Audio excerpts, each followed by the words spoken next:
the times of freedom struggle, there was another Greta Thunberg whose image was carefully constructed by the British, so carefully that even today we speak him as a saint, which he wasn't. He's none other than Mr. M.K. Gandhi. Gandhi essentially was parachuted into India from South Africa. He spent more than 2 decades in South Africa under British supervision. His activities were closely monitored by the British, who were essentially ruling South Africa. So he was in South Africa for 2 decades. His actions were monitored. And I think after 2 decades plus, the British decided that he is somebody they can trust. And then they parachuted him into India. And strangely, he became an overnight superstar in India the moment he arrived here, especially in the Congress Party. Now, we know that the Congress Party was a tool of the British. It was created by this individual called Alan Hume, who was a British person. एक British MP थे Elon Wilkinson, जो 1945 से 47 तक British parliamentarian थे, MP थे, lower house में, house of Commons में और ब्रिटिश कैबिनेट में भी थे, मंत्री थे। उन्होंने एक बात कही थी, उन्होंने कहा था Gandhi was the best policeman the British ever had in India. Gandhi जो थे वो बिल्कुल सबसे अच्छे पुलिसमैन थे ब्रिटिश के लिए भारत में। So this Congress Party was a political tool created by the British to shepherd India's aspirations in a way that is acceptable and beneficial to the British. So instead of having a 1857 kind of rebellion or war of independence, they wanted the independence struggle to be put in that sort of a channel, in that sort of an outlet, which is very moderate and docile. So the Congress Party was the creation of the British, and Gandhi was parachuted into India. He was placed within the Congress Party, and because the British wanted him to take over the so-called Indian freedom struggle, they catapulted him to the position of a great superstar, because all the Congress leaders were all British educated Anglophile people with very few exceptions, and Gandhi was one of those. So this was an artificial thing. Today the media, before the age of social media, the Indian media used to decide who became a superstar, who became prominent, and who was marginalized. Yeah. Similarly, the Congress Party was that sort of thing. And the entire media at the time was controlled by the British, and they started publishing great things about him. So overnight, he became a superstar. So it was all manufactured and engineered by the British. Gandhi, after helping the British in the Boer War in South Africa, landed in Bharat to recruit soldiers for the British in World War I. This is his only purpose. And those of you who've been brainwashed by the propaganda saying Gandhi brought freedom to us, and those of you who think I am changing the narrative, taking this opportunity because I have a famous YouTube channel, bloody buggers, this is the original narrative.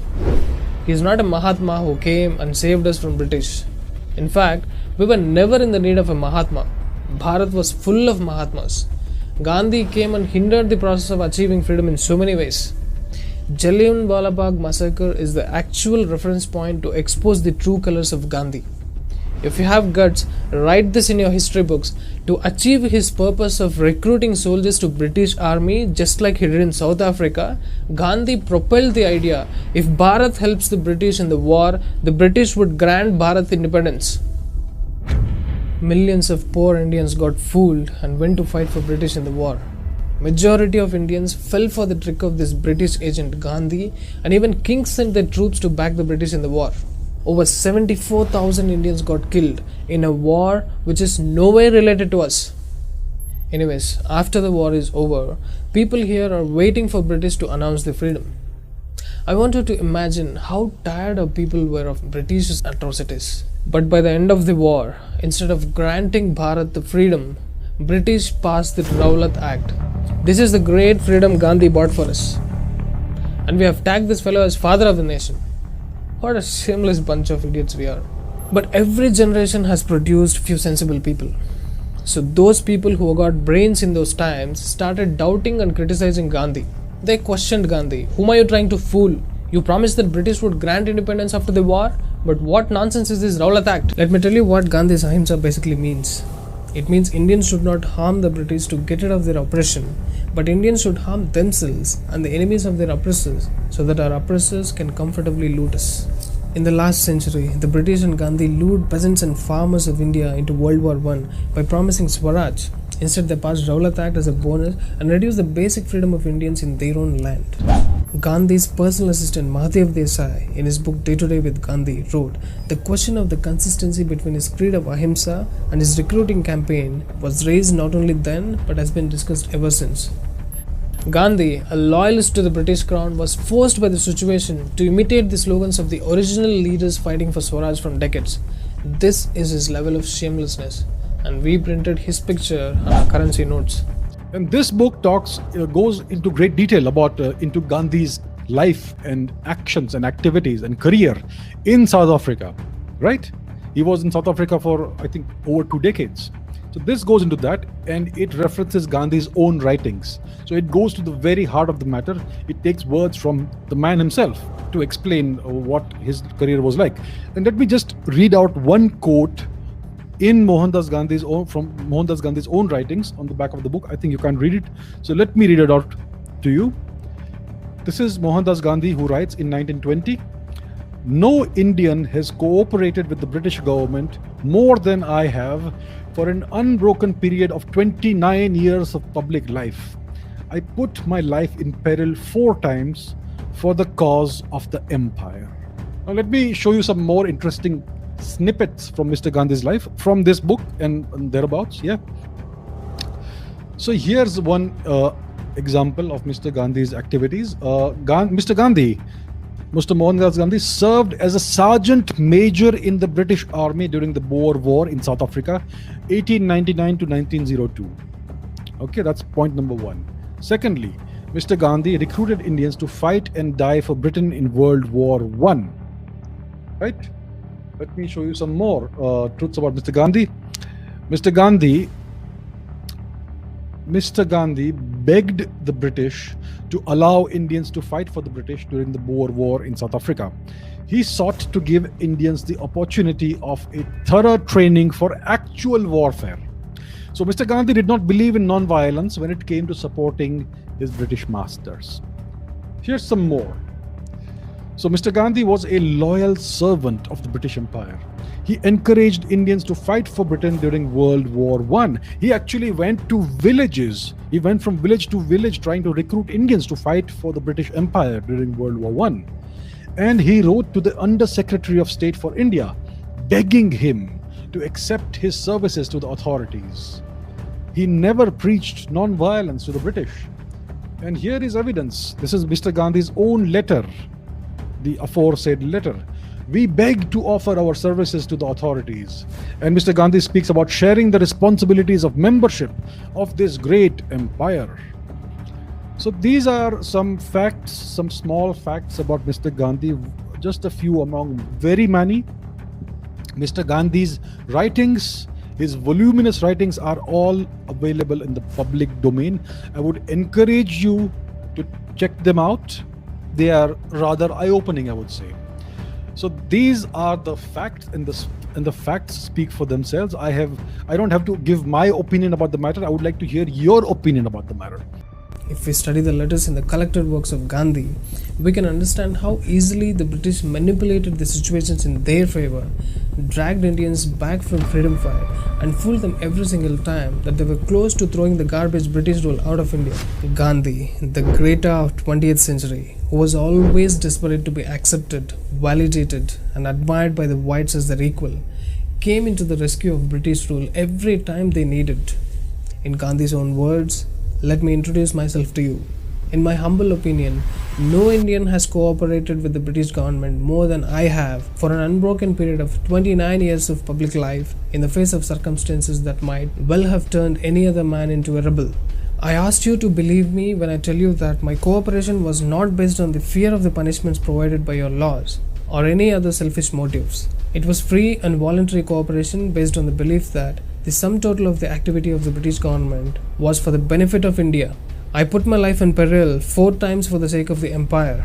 At the time of the Boer War, when I was in charge of the ambulance corps, whose work was mentioned in General Buller's dispatches, at the time of the Zulu revolt in Natal, when I was in charge of a similar corps, at the time of the commencement of the late war, when I raised an ambulance corps and as a result of strenuous training had a severe attack of pleurisy, and lastly, in fulfillment of my promise to Lord Chelmsford at the war conference in Delhi.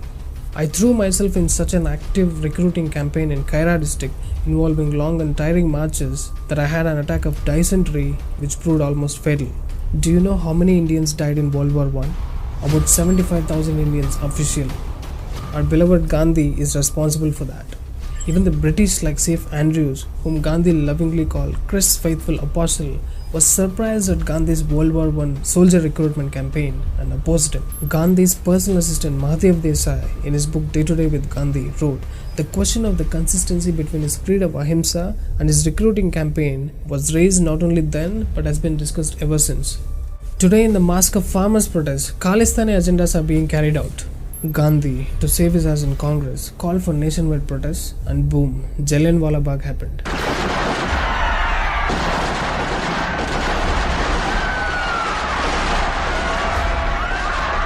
He didn't condemn the British but asked the Indians to protest peacefully.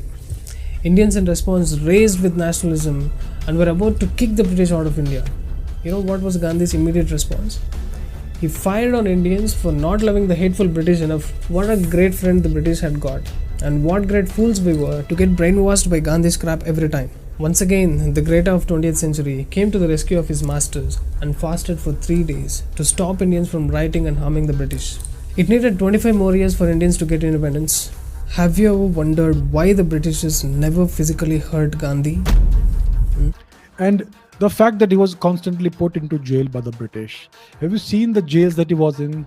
Very comfortable jails. What about people like Savarkar? What happened? What kind of jails were they put in? They were thrown all the way into the Andamans and Kalapani. Do you know the conditions there? It was daily physical torture. So many Indian kings who opposed the British, they were thrown into these jails. They died in these jails. We don't even know what happened to their body.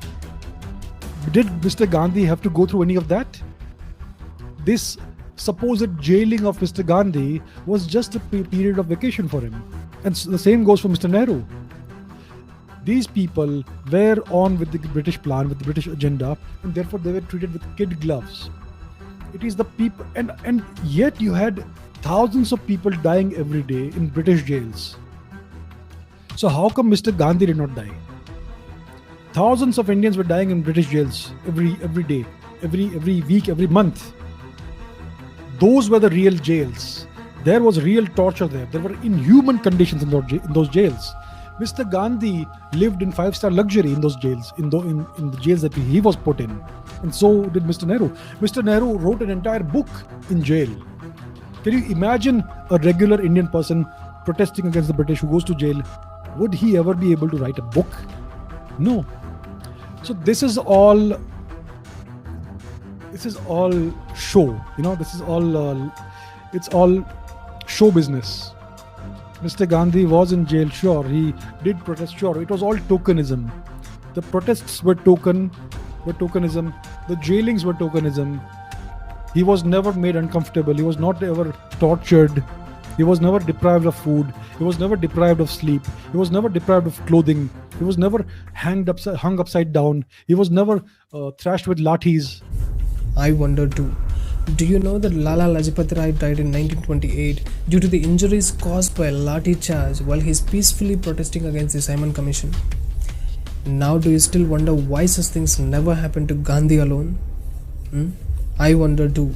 Did you know it cost the Congress a lot of money to maintain Gandhi's image of simplicity? Once Sarojini Naidu said, it cost the nation a lot to keep Gandhi in poverty. Listen to what Osho says about Gandhi's poverty. Gandhi was traveling in the third class.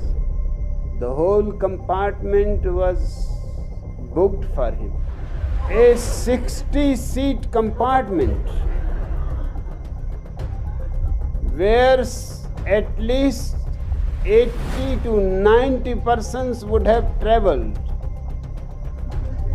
He alone is traveling, and his biographers will write that he was so kind to the poor. I'm a little crazy. I don't care about Mahatma Gandhi much, but I care certainly about the goat. I inquired everything about the goat, and I found that his goat was being everyday bathed with Lux toilets soap. The food of the goat consisted in those days worth 10 rupees. Muzammil वो देखो, पापा बकरा लेके आ गए। 10 rupees was the salary of a school teacher for 1 month. But nobody will look into these matters. And the idea he got was from the Christians. If you divide his life, he is 90% Christian, 9% Jaina, 1% Hindu. His clothes, his house, his food, everything will give you an appearance of a very poor man. But if you look into everything minutely with an impartial eye, you will be surprised that everything is more costly than even the richest man living in a palace. That will be cheaper.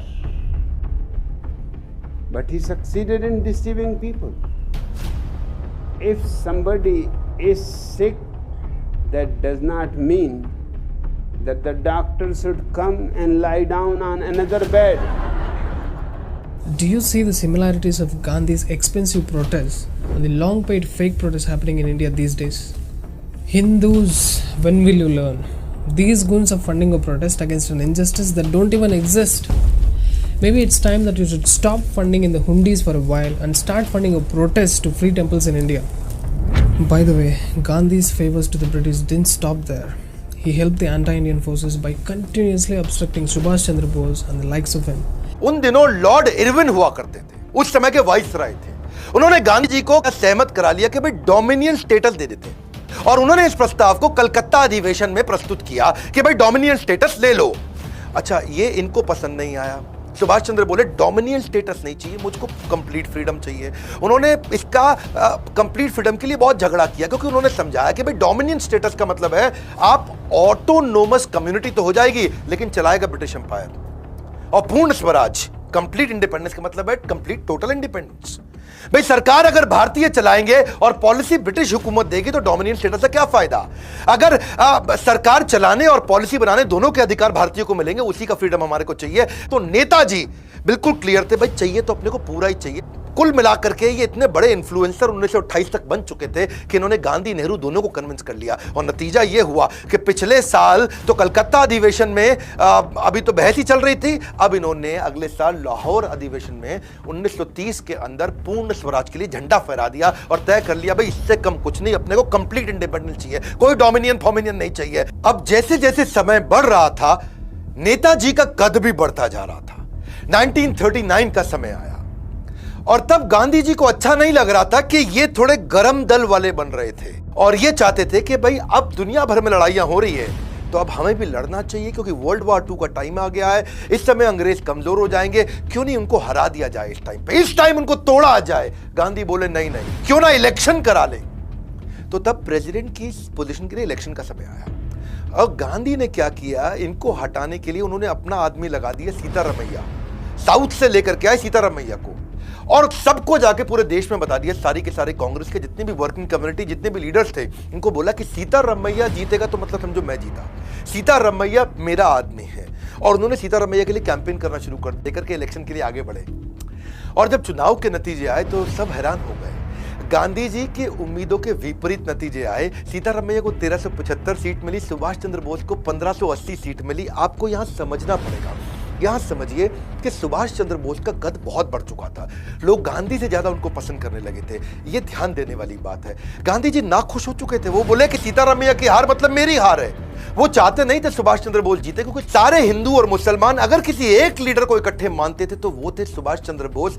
मैं आपको एक कहानी बता देता हूं। 1943 में जब Rangoon के अंदर बर्मा में ये अपनी फौज इकट्ठी कर रहे थे, तो आजादी के लिए अपनी फौज को इकट्ठा करने के लिए उन्होंने सबसे योगदान मांगे, और उस योगदान के दौरान वहां पे एक मुस्लिम व्यक्ति आया और उसने आकर के बोला कि सुभाष चंद्र बोस जी, मैं आपको अपना सब कुछ देने को तैयार हूं, मेरे पास कुछ करोड़ रुपए हैं। याद रखना, उस समय कुछ करोड़ रुपए बहुत हुआ करते थे। मेरे पास कुछ करोड़ रुपए, अपना घर है, अपना परिवार है, मैं सब आपको देने वाला हूं। तो वो सुभाष चंद्र बोस उनको बोले, उस मुसलमान व्यक्ति को, कि तुम क्यों मुझको अपना सब कुछ दे दोगे तो अपना घर कैसे चलाओगे? तो उसने क्या बोला, अब घर थोड़ी चलाना है, अब तो मैं भी, मेरी पत्नी भी, मेरे बच्चे भी आपकी सेना में है। गांधी ये बात जानते थे। इनफैक्ट ये तो एक बार खुद मोहम्मद अली जिन्ना ने भी बोला था कि अगर सुभाष चंद्र बोस प्रधानमंत्री बनते हैं तो मैं उनके साथ रहने को तैयार हूं, उनको अलग पाकिस्तान की आवश्यकता नहीं। गांधी बोले कि इस समय हमारा शत्रु समस्या के अंदर है, वर्ल्ड वॉर 2 की तरफ जा रहा है, तो अब हमारे को उसे तंग नहीं करना चाहिए।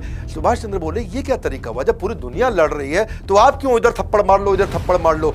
अब जीत तो गए थे ये सुभाष चंद्र बोस, लेकिन गांधी ने इन पे प्रेशर डाला कि अब आप रिजाइन कर दो, आप इस्तीफा दे दो। Subhash Chandra Bose, he demanded complete independence from the British.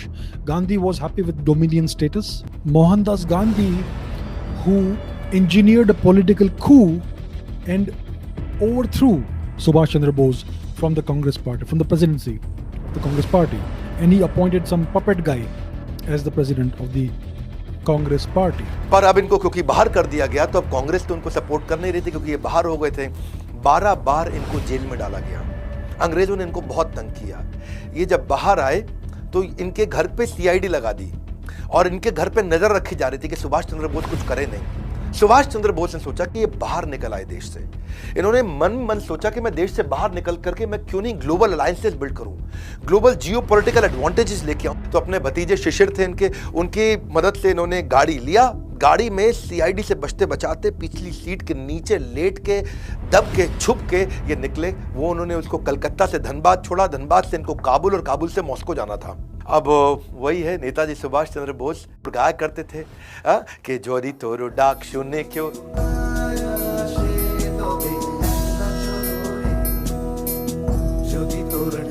तो ये अकेले चल पड़ते थे। जोदी तोरो डाक, अगर तेरी आवाज सुन के कोई ना शेन, अगर कोई नहीं आता है तो तौबे अकेला चलो रे। सारी जुगत लगा के सुभाष चंद्र बोस जर्मनी पहुंच गए हिटलर से मिलने के लिए। तो हिटलर ने इनके लिए बहुत अच्छा अरेंजमेंट किया। वहां से प्लेन से टोक्यो पहुंचे और वहां पहुंचने के बाद प्रधानमंत्री को साथ में बिठाया और उनको क्या बोला, देखिए भाई साहब, Hideki Tojo, India and Japan have in the past been bound by cultural ties which are about 20 centuries old.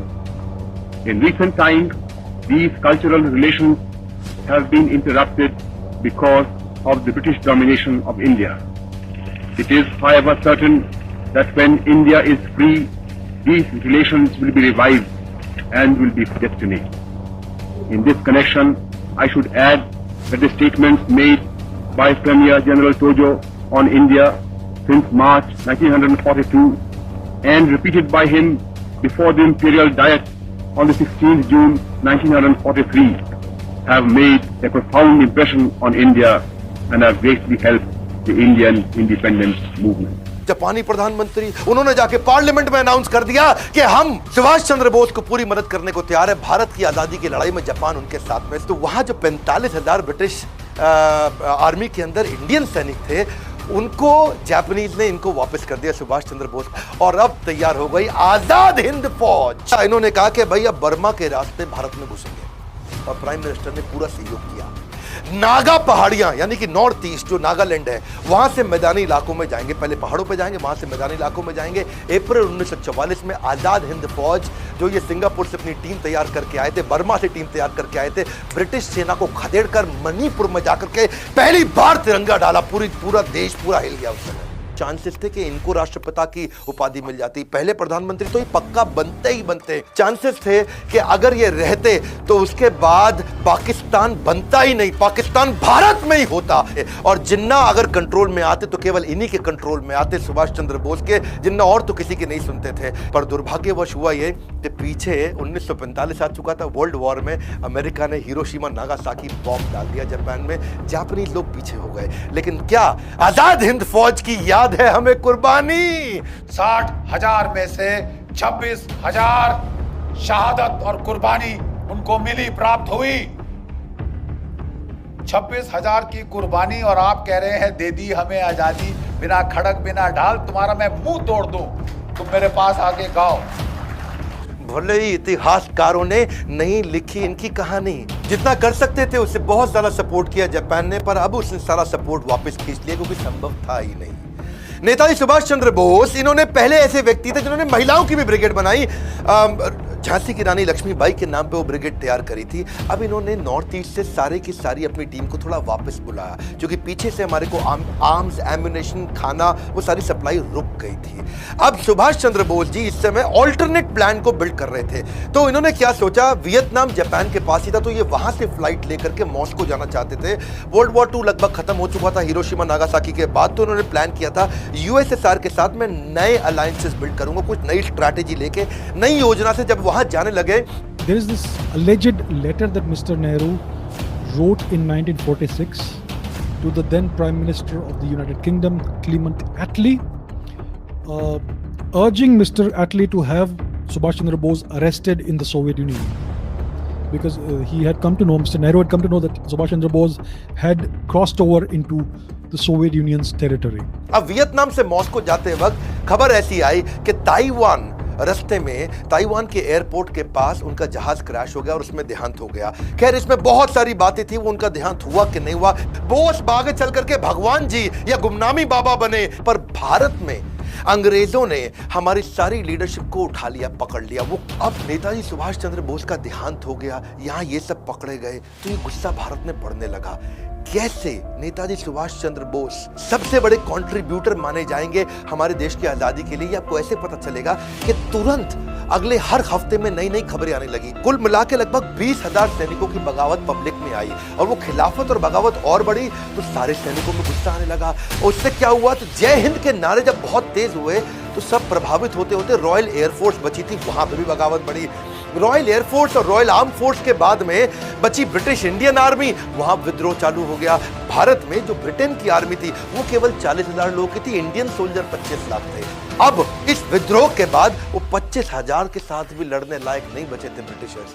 वहां दुनिया भर में लड़ाई करके आ चुके थे वर्ल्ड वॉर 2 के बाद में। अब इनको लगा कि हमारे 40,000 और इनके 25 लाख, इनके 25 लाख से लड़ने के लिए हम 40,000 को क्या 4 लाख कर सकते हैं? क्या हम दोबारा इंग्लैंड से मंगा सकते हैं सेना?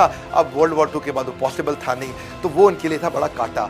अब यहाँ पे विद्रोह और बढ़ गया, क्योंकि भाई उनको नौकरियों से निकाले जाने लगा। अब नौकरी से निकाला और विद्रोह बढ़ गया। जो अंदर बचे थे वो भी विद्रोह कर रहे थे, जो बाहर आ रहे थे वो भी विद्रोह कर रहे थे। कई बार पूछते हैं नेताजी सुभाष चंद्र बोस ने क्या किया? यही किया, पूरे देश के अंदर पहले लोग बोलते रहे यहाँ भी थप्पड़ मारो, यहाँ भी मारो, और यहाँ क्या हुआ, पूरी सेना ने इतने थप्पड़ मारे कि अब उनको लग गया अब हम यहाँ रुक नहीं सकते हैं। और परिस्थिति को देख के ब्रिटेन ने उसी समय भारत को स्वतंत्र करने की घोषणा करनी शुरू करी। और ये इस बात का सबूत इस घटना से भी मिलता है कि उस समय के जो 1956 में उस समय के जो प्रेसिडेंट थे, क्षमा चाहता हूं, प्राइम मिनिस्टर थे, यानी कि क्लेमेंट एटली है कि साहब ये Clement Attlee, Lord Clement Attlee, prime minister of England 1945, अगस्त 1945, 1950, जिसके समय ये ट्रांसफर ऑफ पावर हुआ।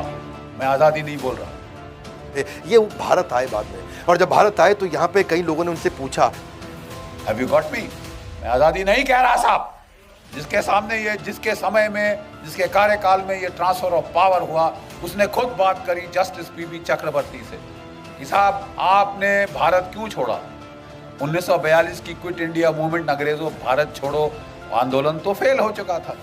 45 में आप विश्व युद्ध जीत चुके थे, आप तो 30 मार कहाँ थे उस वक्त? आप साहब इतनी जल्दी उड़नछू क्यों है? उसने बोला 3 शब्द, Indian national army, Subhash Chandra Bose.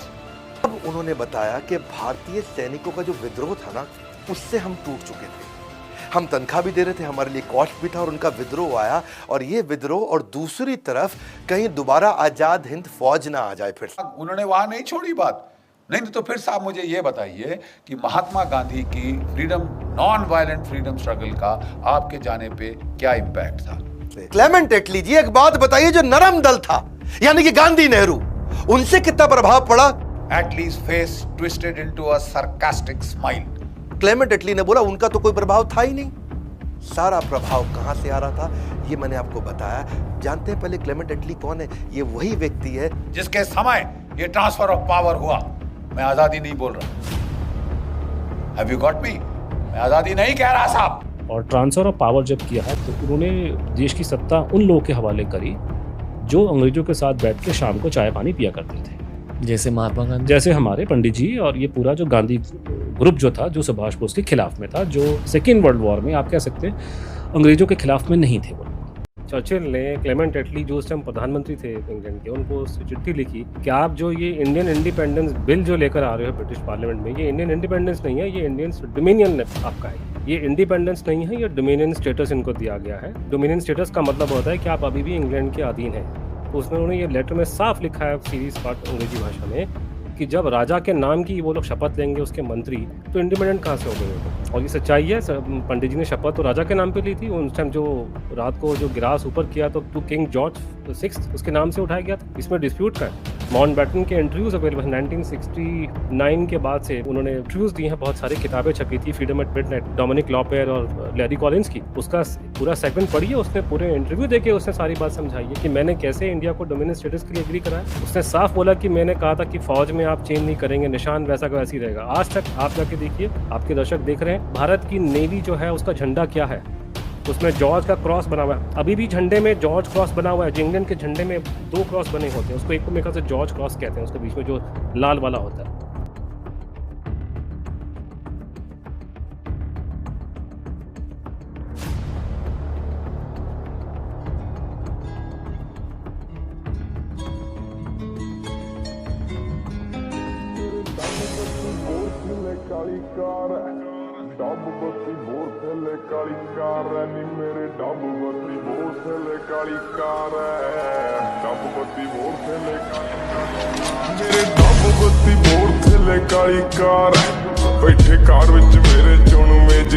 It is the so-called Saint George's Cross, which is the flag of England.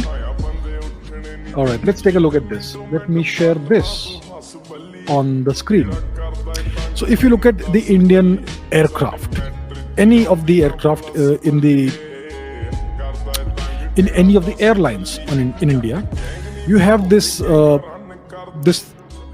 2 letters that are written VT on all of the aircraft. Whether it is Air India, whether it is whatever other airline it is, it's always VT something, right? Whether it's Indigo or whatever else. What does VT stand for? It stands for either Victorian territory or Viceroy territory. हमारे navy के झंडे में अभी वही लगा है। वो आपको आपका बाप बोल के गया था, माउंटबेटन, आपका पहला governor general, last viceroy. List of Indian Chiefs of Army Staff 1947 to 2021. So let's see who we have. 1947, 15th August onwards, General Sir Robert Lockhart. 48 to 49, General Sir Roy Bucher. So yes, it's clear that you had, even after 1947, you had 2 Englishmen who were at the head of the Indian Army. Let's take a look at the Air Force, shall we? What do we have? List of Air Chief Marshals of India, 47 to 21. 1947, 15th August, Sir Thomas Walker Elmhurst. Then Ronald Ivelo Chapman, 1950. 1951, Sir Gerald Ernest Gibbs. Yeah, until 1954. These are all Englishmen. Let's take a look at the Navy, shall we? List of Chiefs of the Naval Staff of India, 47 onwards. 15th August onwards, Rear Admiral John Talbot Savignac Hall. Then 48 to 48, Rear Admiral, the same guy. Then Vice Admiral William Edward Parry until 1951. Then until 1955, Sir Charles Thomas Mark Pisey, whoever the hell that is. Then 55 to 55, Mark Pisey. Then Robert Stephen Hope Carlyle until 1958. What changed after India's so-called independence? You still had British people at the heads of the Army, Navy and Air Force. You had a British Governor General. You had the same British institutions in India which still exist today. The Indian Penal Code dates back to 1860. Who wrote that? The British. Who wrote that? The infamous Lord Macaulay. Right? And that still exists today. The Indian Constitution is of foreign origin. What did India really become independent? That's the real question we have to ask ourselves. Are we really independent even today? What changed after independence? Did the education system change? Did we get to learn the true history of India? No, we are still taught lies. Nothing has changed. India is still deeply, deeply and thoroughly colonized. लोगों को ये नहीं मालूम कि उसने 15 अगस्त क्यों चुना था उसकी हिस्ट्री बैकग्राउंड क्या है. What is the background of जो माउंटबेटन साहब जॉर्ज 6 के कजन थे, डिस्टेंट कजन थे. माउंटबेटन साहब ईस्ट साउथ ईस्ट एशिया में आपके सुप्रीम कमांडर थे लाइट फोर्सेस के. तो टेक्निकली उसने ही सुभाष बोस को और इनको जापानियों को हराने में आप कह सकते हैं कि उसी की जो है मेन कमान थी जिसके अध्ययन वो आ रहे थे. 15 अगस्त 1945 को जापान ने अपना सरेंडर घोषित किया. तो आप ये कह सकते हैं कि 15 अगस्त सन 45 को सुभाष चंद्र बोस की और जापानियों की हार हुई थी. और ये बात माउंटबेटन ने खुल करके बोली है कि मैंने जानबूझ करके हिंदुस्तान को वही दिन आज़ादी का दिया क्योंकि मेरी जिंदगी का ये सबसे बड़ा दिन था. और ये लोग सारे के सारे बेशरम लोग 6 महीने पहले सन 46 के रिकॉर्ड मैंने सारी इंटेलिजेंस की फाइलें मैंने खंगाल रखी. तो वहाँ से पढ़ के हमको इनकी सारी पोल पट्टी इनकी कांग्रेस की वहाँ पे खुलती है कि सब इन्होंने कैसे इन्होंने दोगलापन किया. यही लोग 46 में जब INA का नाम सुभाष बोस का नाम लेकर इन्होंने नए लगाए हैं लाल किले में कि लाल किले से आई आवाज़ सैगल ढिल्लन शाहनवाज इंकलाब जिंदाबाद. और जैसे ही इनको खीर खाने का टाइम है तो कहते हैं माउंटबेटन की जय हो. बेशरम लोग. एक छोटी सी बात कहता हूँ कि आप इंडियन इंडिपेंडेंस एक्ट का बेयर एक्ट ही पढ़ लो ना. उसका सेक्शन 2 क्या कहता है? आप कहें तो मैं पढ़ दूँ? आप तो जानते हैं दर्शकों के लिए मैं पढ़ सर आप समझाइए सर. वो बड़ा अच्छा आपने पहले भी समझाया था लेकिन आई थिंक उसको रिकॉल कीजिए सर. बहुत अच्छा आपने सेक्शन 2 कहता है. सेक्शन 1 तो कहता है from 15th day of August 1947 2 independent dominions shall be set up in India to be known respectively as India and Pakistan. तो सेकंड जो है सबसेक्शन 1 of section 2 वो कहता है कि subject to the provisions of subsections 3 and 4 of this section, the territories of India shall be the territories under the sovereignty of His Majesty. Under the sovereignty of His Majesty. और एक बार आपको बड़ी interesting बता दो, ये जो act है वो आज भी ब्रिटिश पार्लियामेंट के स्टैट्यूट्स में शामिल है. एक चीज और ये सर वो हमारी मदर पार्लियामेंट है. वो इंग्लैंड की जो पार्लियामेंट है वो हमारी मदर पार्लियामेंट है. हम लोग वेस्टमिनिस्टर मॉडल फॉलो करते हैं. हमारे यहाँ पे मैग्ना कार्टा जो ना शाहजहां के टाइम पे लिखा गया था. पूरा सिस्टम आपका अंग्रेजों से हम लोग आगे कट एंड पेस्ट किया हुआ है. वो तो है. मैं बस इसमें थोड़ी सा क्लैरिफिकेशन कर दूं कि इन्होंने सेक्शन 2 जो है वो 1976 में रिपील कर दिया था ब्रिटिश पार्लियामेंट. तो टेक्निकली 76 तक तो आप उनकी सॉवरेंटी में थे और डोमिनियन तो आज भी हैं. डोमिनियन स्टेटस का मतलब है आप ऑटोनोमस कम्युनिटी तो हो जाएगी लेकिन चलाएगा British empire. Until 1947, India was a struggling civilization. But in 47, the death of the civilization was announced when India accepted British dominion status. And in 51 or whatever, whichever year it was, we adopted this ridiculous constitution undemocratically. And since then, we have no longer been a civilization. We have been a colonized Western nation state, Westphalian nation state. India's constitution is Western in origin. It is not Indian in origin. Right? It is not based on Indian values, on Indian cultural and civilizational values. India's institutions, whether it is the parliament, whether it is the judiciary, they are all based on Western institutions. India's laws are not based in Indian values. So India is a thoroughly colonized country. And once you have this kind of situation, you are no longer a civilization. When the West gives aid, there are all kinds of conditions attached, all kinds of strings attached. And what those conditions and strings are, it's interference in your internal affairs. It is the UK that insists on sending a few $1 million per year to certain NGOs which don't do anything for the upliftment or the betterment of India. It is all done to further their geopolitical objectives, long-term geopolitical objectives. So any aid that comes from the West is utilized only to further the long-term geopolitical objectives of the Western world. But they will also tell you that I'm giving you this money, now I'm going to tell you how to use the money. You can't use it any way you want. We're going to tell you exactly, specifically how you use it. You're going to allow these many NGOs to come up in your country. You're going to open up your economy to my country, to these many sectors. You're going to allow this much percentage of investment, and people from other countries can come and acquire land and companies in your country. So they're going to infiltrate your country deep down. And that is foreign interference. So this aid is poisonous money. It's poisoned money. We don't want that sort of money. If you trace back the kind of funding that some NGOs receive, you will find that they are linked to very dubious organizations from abroad. Many of these organizations that are funding Indian NGOs have links to foreign governments. Many of these NGOs are basically nothing more than agents of foreign governments. And what we find that there are lots of NGOs that go to the Indian judiciary, they file PILs, public interest litigations that are taken seriously by the judiciary, and they are able to influence public policy in India. भाई सरकार अगर भारतीय चलाएंगे और policy British हुकूमत देगी तो The British Empire, or the English-speaking Anglosphere Empire, underwent a resurgence, and its headquarters was transferred to Washington DC, and that's where it has been ruling from ever since. So the US is essentially a continuation of the British Empire. When the age of colonialism started, the Vatican, the church, basically gave the colonizers the carte blanche, that you can go and claim any territory that's not in which Christians don't live. So that was basically declared to be terra nullius, which means no man's land, no man's property. So even if you have non-Christians living there, it's no man's property, and you can go and plunder the land and take it over, acquire it for yourself, and you can basically enslave the natives if they are not Christians. And that's what happened. The Spanish, the British, and what happened was that the natives of the land unfortunately suffered the most. They basically had no rights.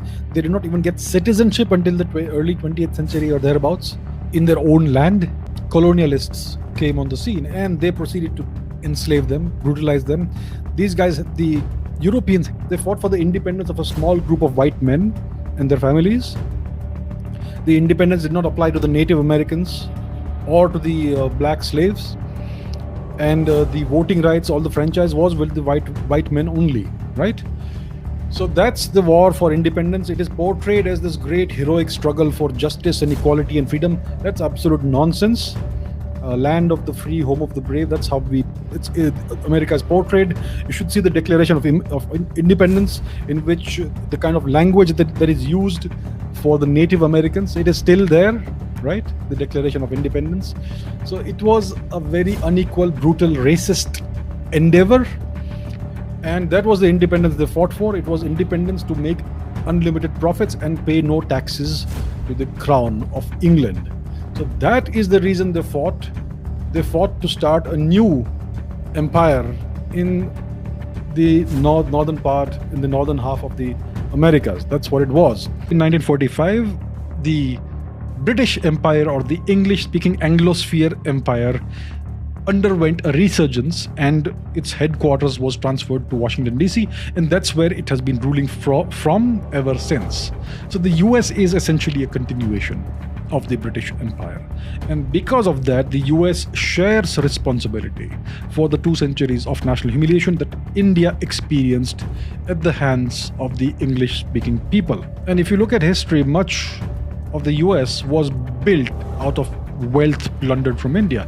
Look up Yale University. Eliyahu Yale was a British East India Company official who eventually ended up founding Yale College, which became Yale University. His entire wealth came from the wealth plundered from India. And there are lots of other examples. Much of the US has been built with wealth extracted out of India. And much of the West has been built from wealth stolen from India. और America के पिछले कर्मों को हमें नहीं भूलना चाहिए। याद कीजिए 1971 में जब जंग चल रही थी तो रूस हमें बचाने आया था, 40वां बेड़ा भेजा था, और यही अमेरिका है जो परमाणु बम से मारने की धमकी दिया था, अपना 7वां बेड़ा भेजा था। 1965 में जब हमारे यहाँ अकाल पड़ा था तो अमेरिका हमें सुअरों को खाने वाला गेहूं दिया था। किस मुंह से अमेरिका आज हमसे मदद मांग रहे हैं यहाँ पे भैया? अमेरिका साउथ अफ्रीका से एक बहुत बड़े साइंटिस्ट को उठा के लाया और वो साइंटिस्ट एक बहुत बड़े अमीर घर का था। पैसा उस साइंटिस्ट को किसने दिया? अमेरिका ने। जबकि हथियार उस साइंटिस्ट को किसने दिया? अमेरिका। जासूसी किसने सिखाया? अमेरिका। जितने चीजों की जरूरत थी वो किसने दिया? अमेरिका ने। उस साइंटिस्ट का नाम जानते क्या था? Osama bin Laden. समझ में आ गया? जब तक ओसामा बिन लादेन अमेरिका के लिए काम कर रहा था वो देश प्रेमी था, और जैसे उसने अमेरिका को ठोक दिया आतंकवादी हो गया। वाह रे भाई वाह। आप खुद बताओ, हम मानते हैं कि ओसामा बिन लादेन ने गलत किया और 110% हम इस बात को स्वीकार करते हैं कि उसे कोई अधिकार नहीं है कि 9/11 26/11 के हमले में किसी मासूमों को जान ले।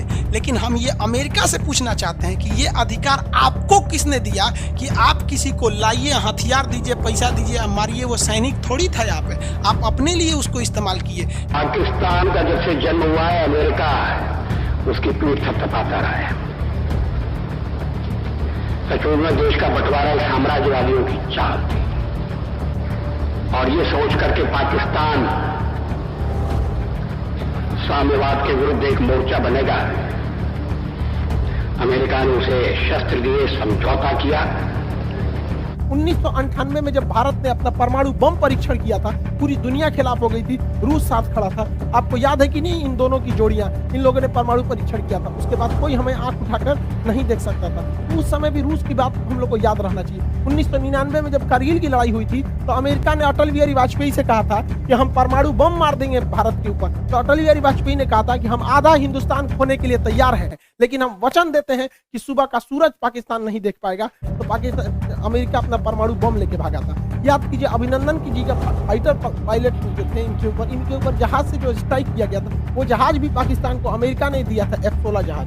1991 में हम लोग जब अंतरिक्ष में क्रायोनिक इंजन की जरूरत थी, रूस अपने 8 क्रायोनिक इंजन दे रहा था, अमेरिका ने उस पर प्रतिबंध लगा दिया, जिस वजह से हमारा परमाणु अंतरिक्ष कार्यक्रम लगभग 20 साल पीछे चला गया यहाँ पर। This corporate giant who has taken oath to curb the nationalism in any form has targeted many countries. Interestingly, George Soros is the same man whose NGO is banned in Russia and put on a watch list in India, which is also allegedly responsible for funding of riots and illegal activities in India. The same NGO also filed a complaint against the Rafale deal, which we all know was a bogus case, and on 14 December 2018, Supreme Court of India gave the judgment that all the allegations were baseless. After that, the gentleman Rahul Gandhi had to apologize for his fake allegations. This NGO is getting busted every single day and falling under the watch list category or prior permission category.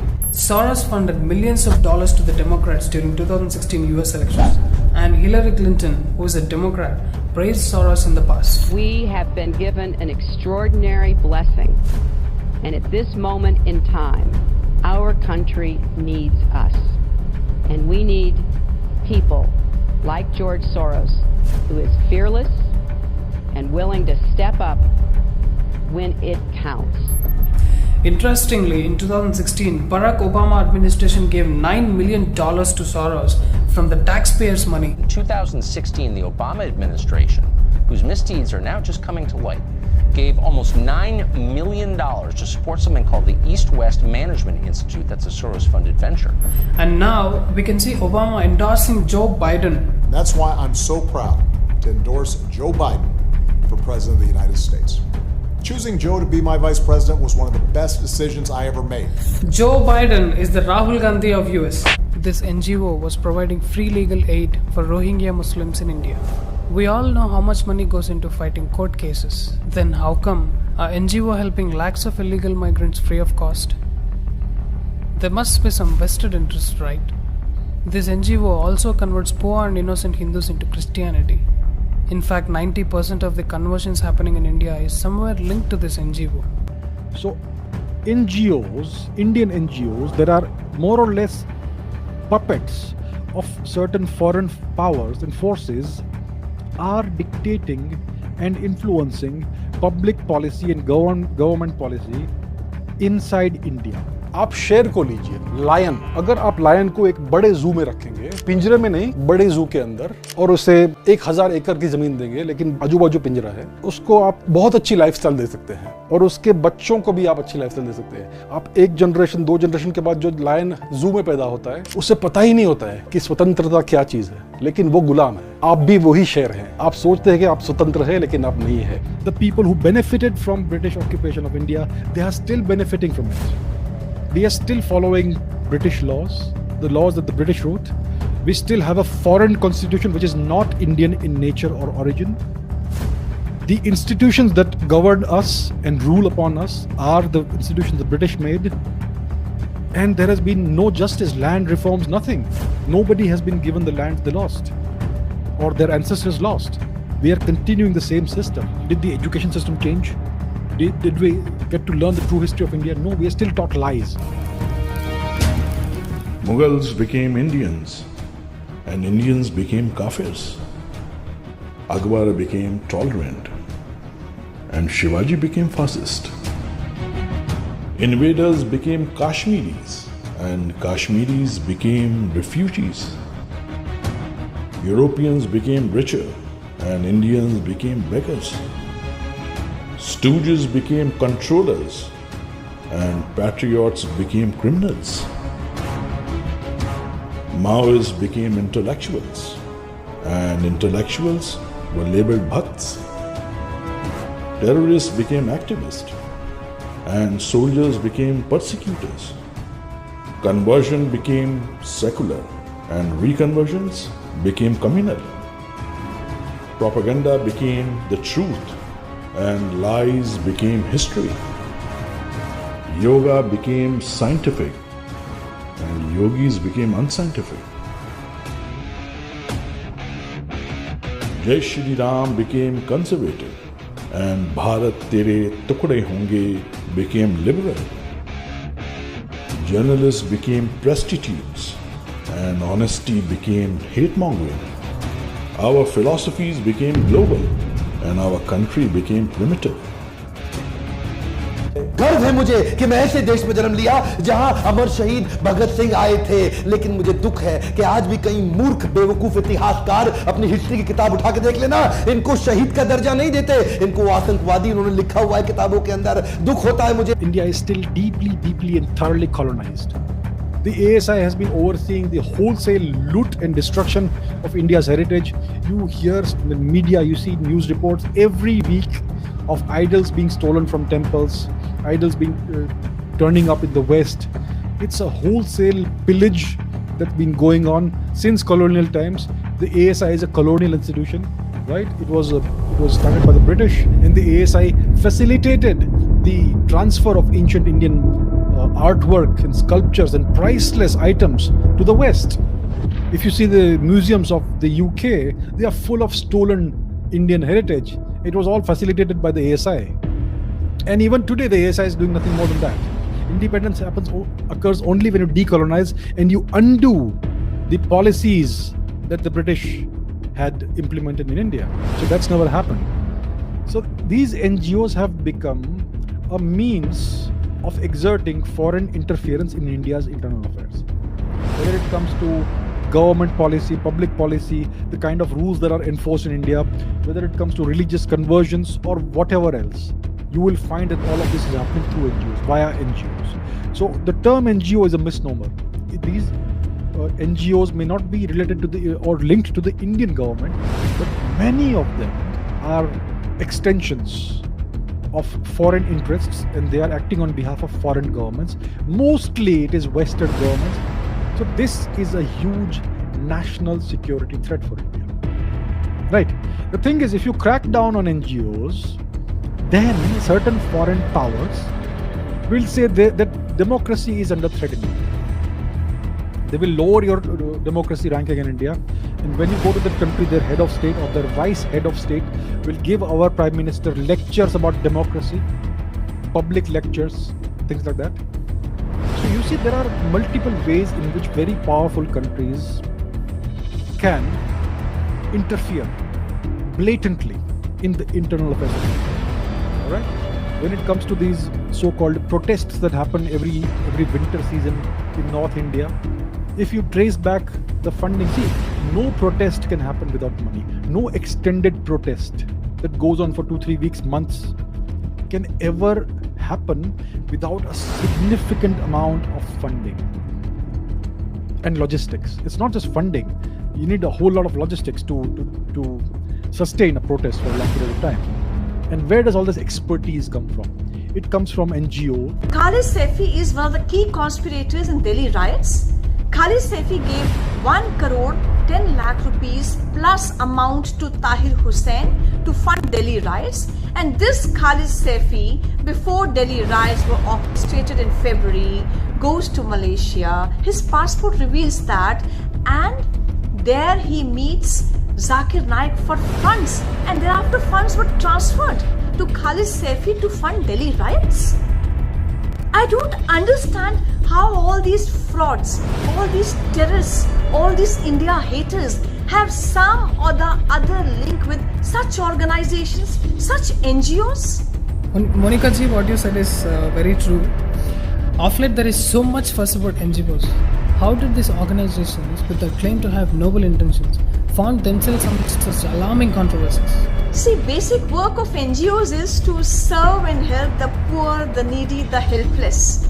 But here we have these NGOs who are utilizing millions of dollars and rupees received by them as funding for the poor to brainwash the people, to create divisions in society, to incite terror in India, to incite people and students against democratically passed laws like Citizenship Amendment Act, which had nothing to do with Muslims, but it was projected as if this is anti-Muslim.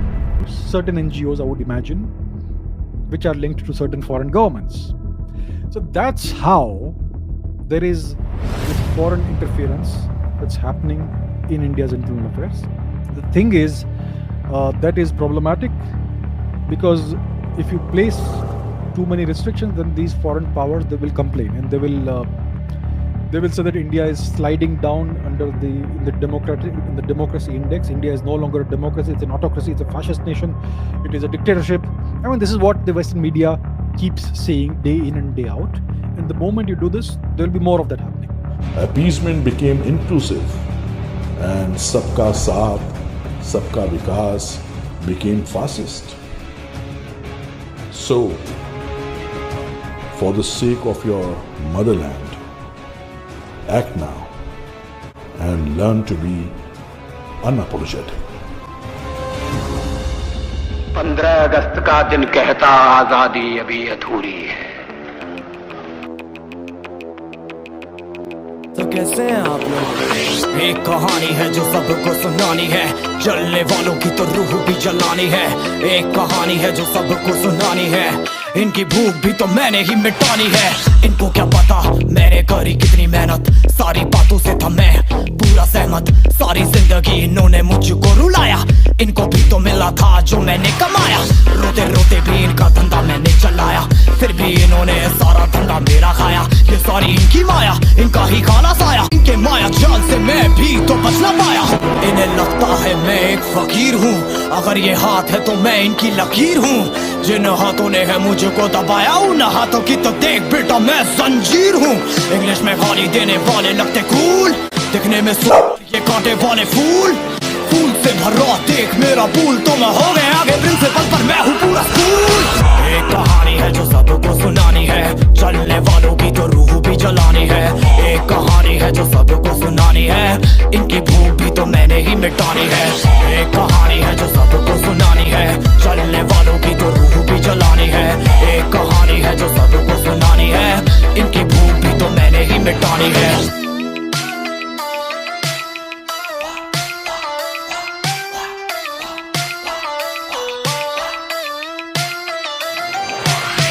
असली दुनिया में क्यों इनको जीना नहीं, victim card play करके खून पीना सही।